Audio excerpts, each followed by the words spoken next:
God is so new to Nicodemus, just so contrary to everything he's ever known. Verse 9, how can these things be? I mean, you're just destroyed my entire life. Like Paul on the Damascus Road. Paul said it's all manure, every bit of it. Nicodemus isn't there yet.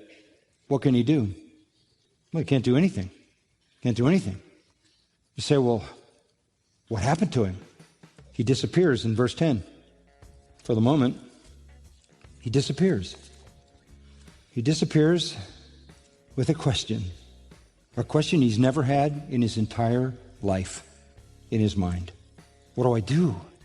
I was just told I can't do anything. I don't understand that. What do I do? So what happened to Nicodemus? What happened to him? Well, for now he disappears. But he showed up again. Go to chapter 7 of John. Chapter 7, Jesus is in Galilee, and the Jews want to kill him. And the feast of the Jews, the Feast of Booths, is near, so they migrate down. And he is confronted again by the Sanhedrin. They want him dead.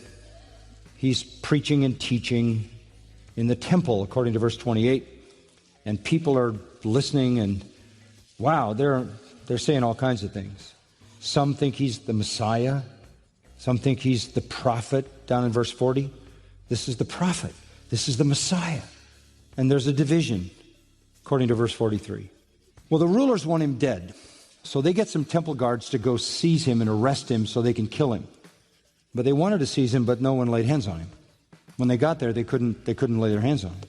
So the officers come back to the chief priests and the Pharisees, of whom Nicodemus was one, and they said to them, why didn't you bring him? We sent you to arrest him. Why didn't you bring him? The officers answered, never has a man spoken the way this man speaks. We couldn't get past what he said. He paralyzed us with his words. The Pharisees then answered them, you've not also been led astray, have you?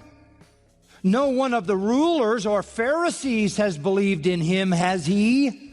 So now we know that Nicodemus hasn't become a believer. This is a year later, and he was in the Sanhedrin.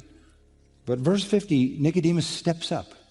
Nicodemus, he who came to him before, being one of them, one of the Pharisees and chief priests on the Sanhedrin, said to them, our law does not judge a man unless it first hears from him and knows what he's doing. Does it? Point of order. Lynch mob isn't right. You can't do this. Even the Romans gave due process.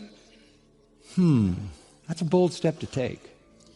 When the whole group wants Jesus dead, and you step up in defense of the law because you want to protect Jesus. He's not a believer yet.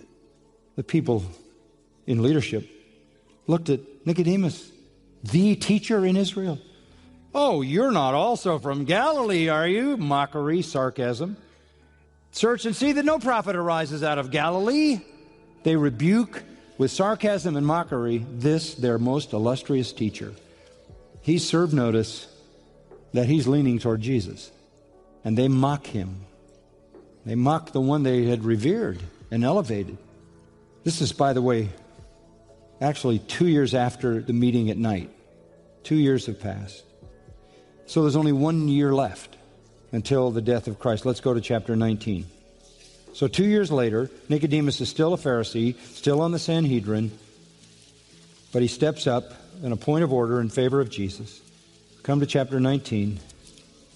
Jesus is dead. Verse 38. After these things, Joseph of Arimathea, being a disciple of Jesus, but a secret one for fear of the Jews, asked Pilate that he might take away the body of Jesus. Pilate granted permission, so he came and took away his body. Oh my, look. Nicodemus, who had first come to him by night, also came, bringing a mixture of myrrh and aloes. That's a rosin, powdered rosin that they used to spread out on the body to diminish the smell of decaying flesh. And aloes has a kind of a sandalwood fragrance. He brought 75 pounds. That's a massive amount because that's one way they showed honor to an illustrious person. This is an honorable act on the part of Nicodemus. It's also a bold act. Nicodemus joins his companion, Joseph of Arimathea, who had been a believer but hadn't been willing to confess it openly. And now Nicodemus is bold, and he comes, and we know now that he has identified himself with the Lord Jesus, and he is there, and he took the body of Jesus. You can imagine this Nicodemus handling that body that he had spent that night talking to in his own arms, binding the body of Jesus with linen wrappings and putting in the spices in between all the wrappings, as the burial custom was. And along with his friend Joseph, they laid Jesus in the garden in a new tomb which no one had ever been laid in. There he is with the body of Jesus in his arms. What happened to Nicodemus? I'll tell you what happened. God came down, gave him life, gave him a new heart, new soul, washed him, regenerated him.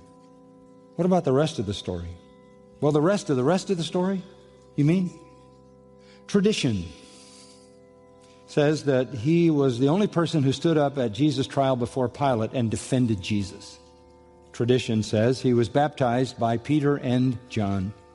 Tradition says that his confession of the Lord Jesus was so bold that it led him to being deprived of his office, deprived of his position as a teacher, and deprived of all of his entire fortune, all his property, all his possessions, and he was banished from Jerusalem by the Sanhedrin he had served.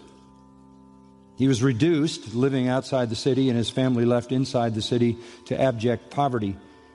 There's a wonderful little traditional story that his daughter was so poor that she reached the shame of digging in the dung piles for pieces of grain to eat and survive. And a rabbi came by and saw her and felt compassion for her and said, "Who are you?" And she said, "I'm the daughter of Nicodemus." And the rabbi said, "Whatever happened to your father?" And she said, "He came to be a follower of Jesus and was banished." And the rabbi refused to help her. Some centuries later, a man named Photius refers to an ancient document that records that Nicodemus was martyred in the first century for his devotion to Christ, how he was beaten to death by a mob. And that's the full story. He lost everything in this world, gained everything in the world to come. What can you do? I give you John 6:37, "Him that comes to me I will not cast away." You can plead with God to give you life. It's His prerogative. But you can pray, and He doesn't reject that honest prayer. You can say with the publican in Luke 18, "God, be merciful to me, a sinner."